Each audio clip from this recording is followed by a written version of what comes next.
to your point, 100%. I mean, there's so many of these leads that are just waste. Yeah. They'd almost just kind of get thrown in the bin, and we don't do anything with them. I know you've worked with a lot of dealerships and you've seen some great strategies and maybe some not so great strategies. What is a good, let's call it, dead lead strategy? Is that what I'm looking at? Or sold vehicle lead strategy? Like what would that look like? Well, again, I that first email going out, to be blunt and honest, the subject line, in case they don't want to read it, would just say the 2018 F-150 sold, now what? ?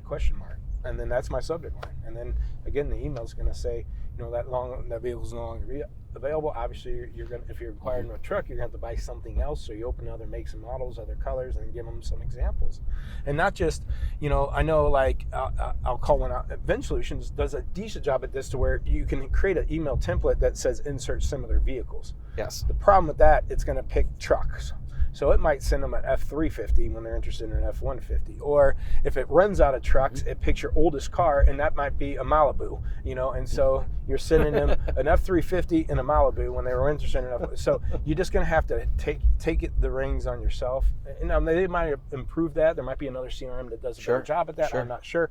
But, I know some pretty good CRMs that don't do that, and or do a decent job at it, but could do better. But to your point, it's a lot of work. And yes. Some dealerships are short-staffed or young-staffed, where they're not But is it a lot of work? I mean, what are we talking about here? I mean, am I spending another 30, 45 minutes a day kind of just, going through those sold leads, or the vehicle was sold kind of inquiries, and it's trying to identify? I mean, but because what I'm thinking in the back of my head is how much it cost. How much it costs to acquire those leads. Yeah, 30, 40, 50 bucks a lead or more. More in some cases, right? So then it's just like, there's just this money that's just sitting there, and 300 of them. 300 of them? That they're unsold. And here's the other part I bring up, is like, if you're talking to consumers, especially back in the day when I first started, back then hey, what's your budget? Well, they didn't want to tell you. Or what are you looking for? Well, maybe a truck. So anyways, you've got the two key things you need to understand about a consumer. Mm-hmm. What type of vehicle are you interested in, and what budget are you looking? Because you already know they submitted a lead on a Malibu at $20,000. Well, at least they somewhat of an intermediate SUV around $20,000. Sure. So, and those are usually, those are golden opportunities. Here's a customer that obviously first reached out to you, interested in buying, and they're interested in an intermediate car around $20,000.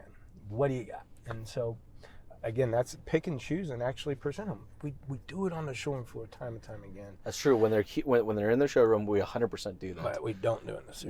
We don't do it in the CRM. Thanks for tuning in to the Strategy with Jasen podcast with your host, Jasen Harris. Don't want to miss new content? Be sure to check out the full podcast library at strategywithjasen.com to stay in the know. Remember to like, comment, and subscribe. Happy podcasting.